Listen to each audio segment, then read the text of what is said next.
Hello dear students, मैं doctor Shrimati Ambuj Pandey, assistant professor chemistry, Bilasa girls PG college Bilaspur. आज मैं आपके बीच अपने 5th वीडियो लेक्चर के साथ उपस्थित हूँ, जिसमें मैं आपको सॉल्वेंट के नेचर, एंटरिंग ग्रुप और लिविंग ग्रुप के नेचर का SN1 और SN2 अभिक्रिया पर क्या प्रभाव पड़ता है उसके विषय में जानकारी दूंगी। नाउ सॉल्वेंट क्या होते हैं? सॉल्वेंट वे सब्सटेंस होते हैं जिनकी उपस्थिति में अभिक्रिया होती है। Nucleophile, electrophile, entering group, leaving group, सबकी लड़ाई केमिस्ट्री की भाषा में कहें तो सॉल्वेंट की उपस्थिति में ही होती है। सॉल्वेंट दो प्रकार के होते हैं, पोलर सॉल्वेंट और non polar solvent. Polar solvent वे होते हैं जिनका डाइपोल मूवमेंट 0 से अधिक होता है, जैसे वाटर है, अल्कोहल है, formic acid etcetera. Non polar solvent वे होते हैं जिनमें म्यू डायपोल मूवमेंट 0 होता है, like carbon disulphide, carbon tetrachloride, benzene etcetera. Solvent के नेचर का SN1 अभिक्रिया में बहुत महत्वपूर्ण प्रभाव पड़ता है। SN1 अभिक्रिया की रेट सॉल्वेंट की पोलैरिटी बढ़ने के साथ साथ इंक्रीज होती है, रिएक्शन की रेट बढ़ जाती है, रिएक्शन फास्ट होती है। क्यों होती है इसको मैं आपको एक्सप्लेन कर रही हूँ। देखिए, पहला तो है कि जितना ज्यादा सॉल्वेंट पोलर होगा उतने ही ज्यादा उसका डाइलेक्ट्रिक कांस्टेंट होगा। हायर द डाइलेक्ट्रिक कांस्टेंट जितना अधिक होता है उतनी ही ज्यादा आयोनाइजिंग पावर होती है।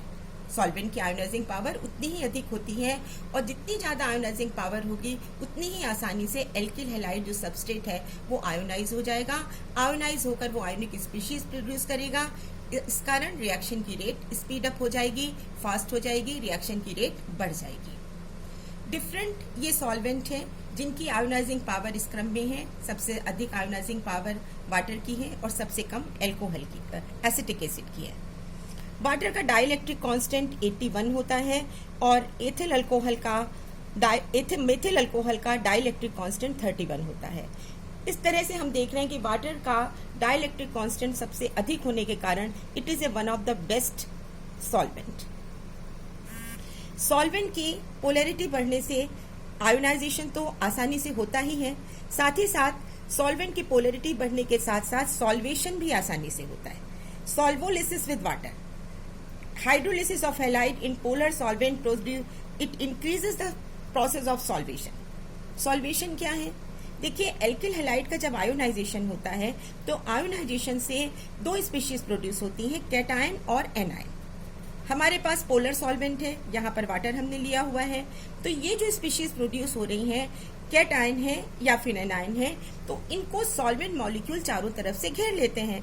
सॉल्वेंट मॉलिक्यूल के भी दो पोल हैं, एक ये नेगेटिवली चार्ज ऑक्सीजन और दूसरा पॉजिटिवली चार्ज हाइड्रोजन। तो यहाँ पर कैटायन है, तो कैटायन के समीप पोलर सॉल्वेंट का नेगेटिव पोल आता है, दिस इज ऑक्सीजन, और इस प्रकार से उसको चारों ओर घेर लेता है। ये प्रोसेस सॉल्वेशन कहलाती है, और सॉल्वेशन के कारण जो एनर्जी प्रोड्यूस होती है वो सॉल्वेशन एनर्जी कहलाती है। सॉल्वेशन एनर्जी जितनी अधिक होगी, सॉल्वेशन फोर्स जितना अधिक होगा, faster will the ionisation. Alkyl halide का आयोनाइजेशन उतनी ही आसानी से होगा और जो SN1 रिएक्शन को फेवर करेगा। यानी सॉल्वेंट की पोलैरिटी बढ़ने के साथ साथ सॉल्वेशन बढ़ रहा है, सॉल्वोलिसिस हो रहा है, सॉल्वेशन फोर्स बढ़ रहा है, आयोनाइजेशन ज्यादा आसानी से हो रहा है, इसलिए SN1 रिएक्शन की रेट बढ़ जाती है या फास्ट हो जाती है। क्लियर?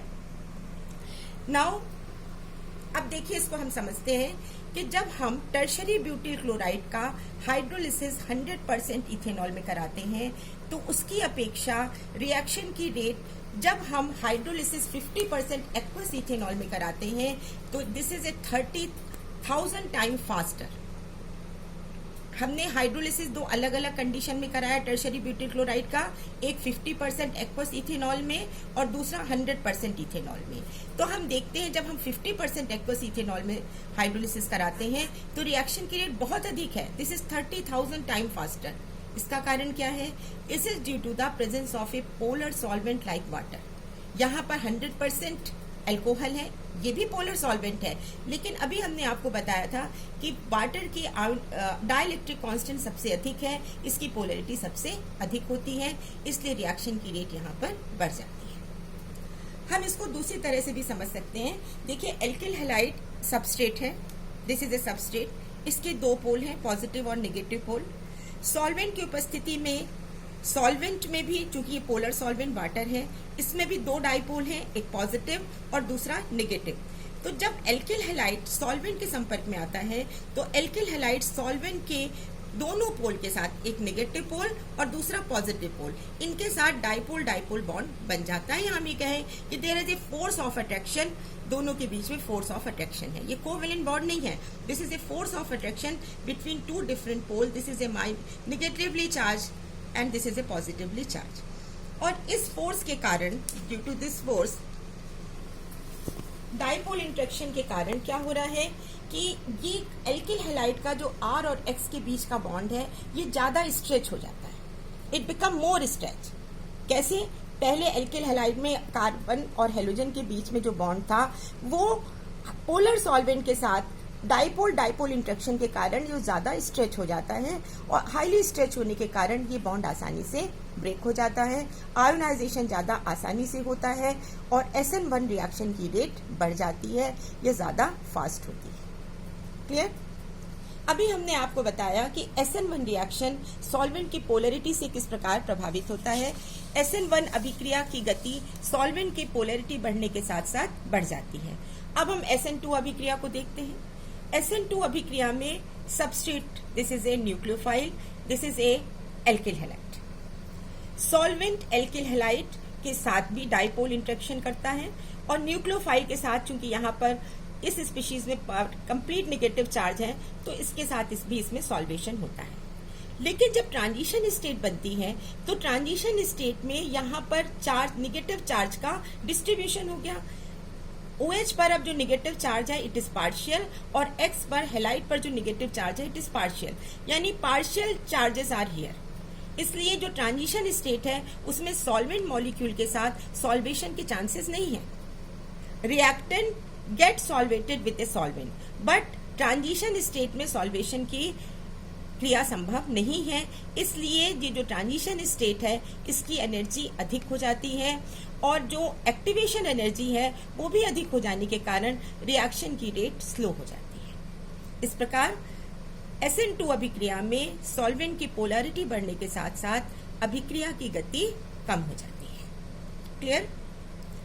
अब इसके बाद हम अगले फैक्टर पे आएंगे, this is A entering group and leaving group. देखिए, इस सामान्य अभिक्रिया को हम देखते हैं। एल्किल हैलाइड, यहाँ पर एल्किल ब्रोमाइड है, एक्वस QH के साथ अभिक्रिया हो रही है, प्रोडक्ट एल्कोहल का फॉर्मेशन हो रहा है। कार्बन ब्रोमीन बॉन्ड टूटा, कार्बन से अब ब्रोमीन रिप्लेस हो गया और उसके स्थान पर OH ग्रुप आ गया।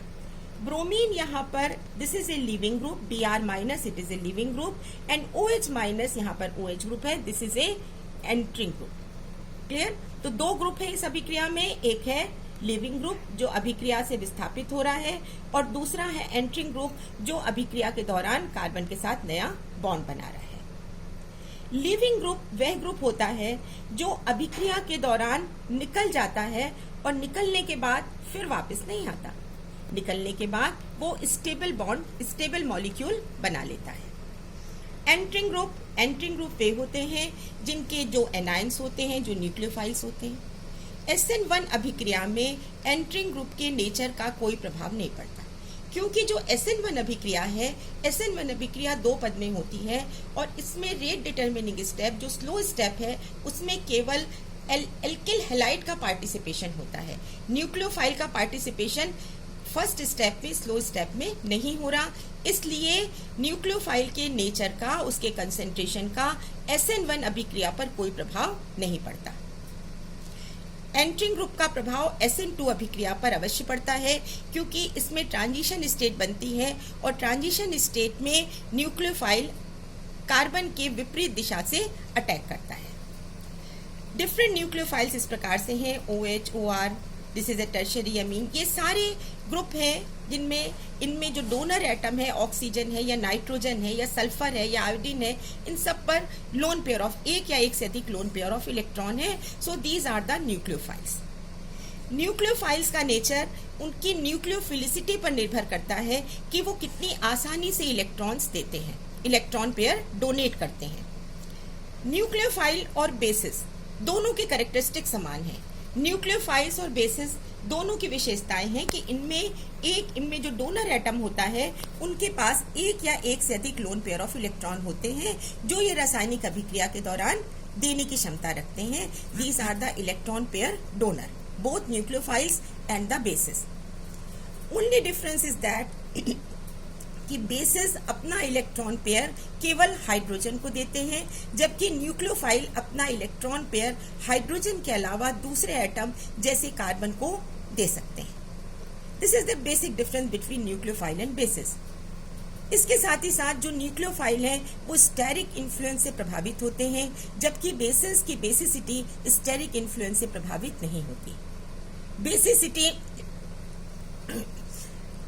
थर्मोडायनेमिकली इन्वॉल्व होती है और न्यूक्लियोफिलिसिटी काइनेटिकली इन्वॉल्व होती है. This is the difference between nucleophiles and the basis.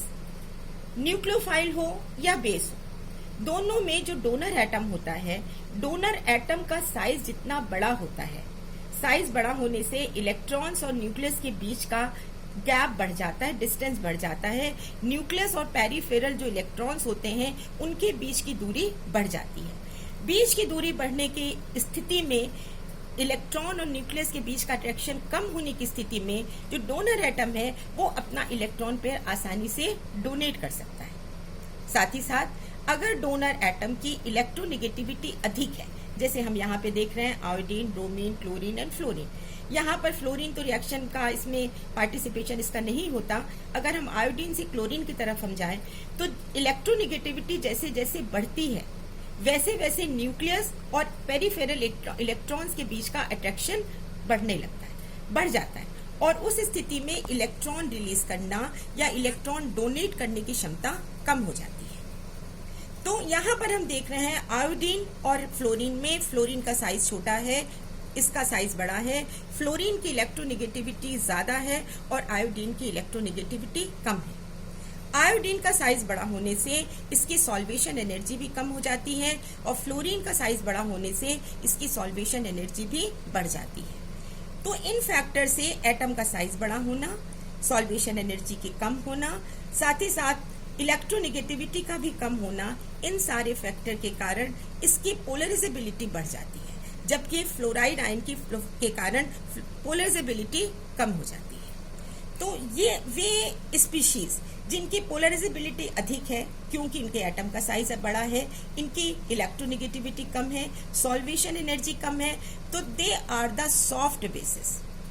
And softness promotes nucleophilicity. जितना सॉफ्ट बेस होगा उसकी न्यूक्लियोफिलिसिटी उतनी अधिक होगी, यानी वो इलेक्ट्रॉन पेयर डोनेट करने की क्षमता उतनी ही अधिक रखेगा. हम यहाँ पर देखते हैं कि ये सारे जितने भी कैरेक्टरिस्टिक हमने आपको सॉफ्ट बेस के बताए वो कौन फुलफिल कर रहा है? Iodine. So it is a good nucleophile, it is a strong nucleophile, but chlorine it is a weak nucleophile. इसलिए ये जो अभिक्रिया है जिसमें एल्किल क्लोराइड है, इसकी अभिक्रिया जब आयोडाइड के साथ होती है तो this chlorine get replace by the iodide. क्यों? क्योंकि this is iodide, it is a more strong nucleophile as compare to the chlorine. Clear? तो this is about the nucleophilicity, basicity, nucleophile and bases. तो हमने देखा कि SN2 अभिक्रिया में entering group जितना स्ट्रॉन्ग न्यूक्लियोफाइल होता है उतनी ही आसानी से अभिक्रिया को पूरी करता है, रिएक्शन की रेट उतनी ही फास्ट होती है और रिएक्शन को वो प्रमोट करता है. अब हम आते हैं लिविंग ग्रुप पर. लिविंग ग्रुप वे होते हैं जो रासायनिक अभिक्रिया के दौरान रिप्लेस हो जाता है. जैसे एल्किल हेल्थ ब्रोमाइड में हमने देखा ब्रोमाइड रिप्लेस हो गया, उसके स्थान पर क्या आ गया? OH. तो Br it is a leaving group, और लिविंग ग्रुप डिटरमिन करता है रिएक्टिविटी ऑफ द सबस्ट्रेट को. यहाँ पर सबस्ट्रेट क्या है? RBr, एल्किल ब्रोमाइड है, और लिविंग ग्रुप है Br. तो Br एल्किल ब्रोमाइड की रिएक्टिविटी को निर्धारित करता है. ये कार्बन ब्रोमीन बॉन्ड जितनी आसानी से टूटेगा, रिएक्शन उतनी ही आसानी से होगी और रिएक्शन की रेट उतनी ही अधिक होगी. अब यहाँ पर कुछ लिविंग ग्रुप हैं जो हमने उनको बढ़ती हुई बेसिसिटी के क्रम पर रखे हुए हैं. This one is the strong base and fluoride ion it is a nucleophile, it is a weak base. Clear? जैसे जैसे हम ये देख रहे हैं कि RI, RBr, RCr और RF इसमें जो सबसे ज्यादा रिएक्टिविटी है वो किसकी है? एल्किल आयोडाइड की है। सबसे कम रिएक्टिविटी किसकी है? आरएफ की है। एल्किल आयोडाइड की रिएक्टिविटी सबसे अधिक क्यों है? क्योंकि यहाँ पर इस आर और आई के बीच की जो बॉन्ड एनर्जी है वो सबसे कम होती है, और इसका कारण है कि आयोडीन का साइज सबसे बड़ा होता है, इसकी इलेक्ट्रोनेगेटिविटी सबसे कम होती है, सॉल्वेशन एनर्जी इसकी कम होती है, इसलिए बॉन्ड एनर्जी यहाँ पर कम हो जाती है। आर और आई का बॉन्ड आसानी से टूट जाता है। तो इसमें अगर हम एल्किल हैलाइड के क्रम में देखें तो सबसे ज्यादा आसानी से रिएक्शन एल्किल आयोडाइड के साथ होगी। This is a R I. सबसे आसानी से या fast reaction is takes place with a R I, क्योंकि इस बॉन्ड की एनर्जी सबसे कम है और RCl की एनर्जी इसकी अपेक्षा अधिक है, तो उसमें सबस्ट्रेट RCl लेने पर रिएक्शन की रेट कम हो जाएगी। तो लिविंग ग्रुप हमने देखा कि लिविंग ग्रुप आसानी से रिप्लेस होना चाहिए and it should be the weak base. Leaving group इस वीक बेस होगा, वो आसानी से रिप्लेस हो जाएगा। तो अभिक्रिया के लिए सबस्ट्रेट में जो लिविंग ग्रुप है it should be the weak base.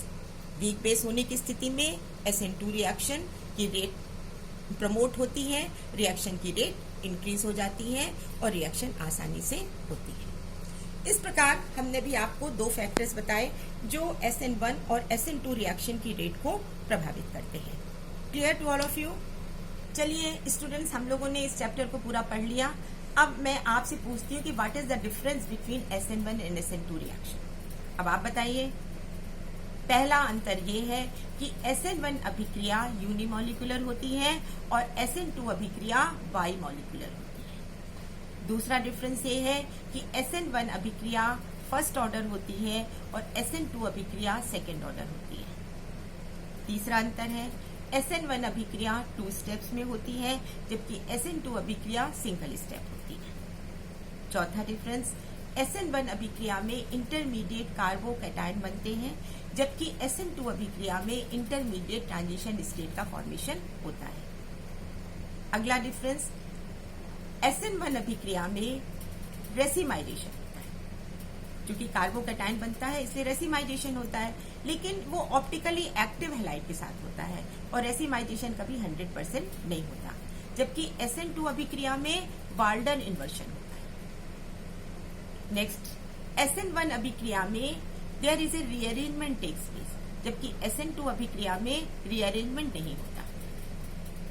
SN1 अभिक्रिया सॉल्वेंट की पोलरिटी बढ़ने के साथ साथ अभिक्रिया की रेट बढ़ती है, यानी अभिक्रिया सॉल्वेंट की पोलरिटी से प्रभावित होती है, जबकि SN2 अभिक्रिया में सॉल्वेंट की पोलरिटी का कोई अंतर नहीं पड़ता। इवन सॉल्वेंट की पोलरिटी बढ़ने पर रिएक्शन की रेट कम हो जाती है। SN1 अभिक्रिया न्यूक्लियोफाइल के नेचर पर, कोई भी न्यूक्लियोफाइल हो, स्ट्रॉन्ग या वीक न्यूक्लियोफाइल, उस पर इस अभिक्रिया का कोई प्रभाव नहीं पड़ता। जबकि SN2 अभिक्रिया में स्ट्रॉन्ग न्यूक्लियोफाइल होने पर रिएक्शन की रेट आगे बढ़ती है, यानी रिएक्शन की रेट न्यूक्लियोफाइल से प्रभावित होती है। स्ट्रॉन्ग न्यूक्लियोफाइल के साथ रिएक्शन की रेट इंक्रीज होती है। SN1 अभिक्रिया किसी कैटालिस्ट के एब्सेंस में भी हो सकती है, जबकि SN2 अभिक्रिया के लिए कैटालिस्ट होता है, कैटालिस्ट की प्रेजेंस में होती है। एंड कैटालिस्ट यहाँ पर लिविस एसिड हो सकते हैं like the AlCl3, ZnCl2 etcetera. इसके साथ कंसंट्रेशन बढ़ाने पर न्यूक्लियोफाइल का SN1 अभिक्रिया पर कोई अंतर नहीं पड़ता, लेकिन SN2 अभिक्रिया में न्यूक्लियोफाइल का कंसंट्रेशन बढ़ाने पर रिएक्शन की रेट स्पीड अप होती है। इस प्रकार हमने कुछ डिफरेंसेस देखे जिसके आधार पर हम SN1 और SN2 अभिक्रिया को डिफरेंशिएट कर सकते हैं। स्टूडेंट्स, ये जो आपने आज का मेरा लेक्चर सुना, इसमें अगर आपको कोई कमेंट देने हैं तो आप अवश्य दीजिए, उसका मुझे इंतजार रहेगा। इसके बाद मैं जल्दी ही एक दूसरे लेक्चर के साथ आपके बीच उपस्थित होंगी। तब तक stay home and safe. Take care. Thank you very much.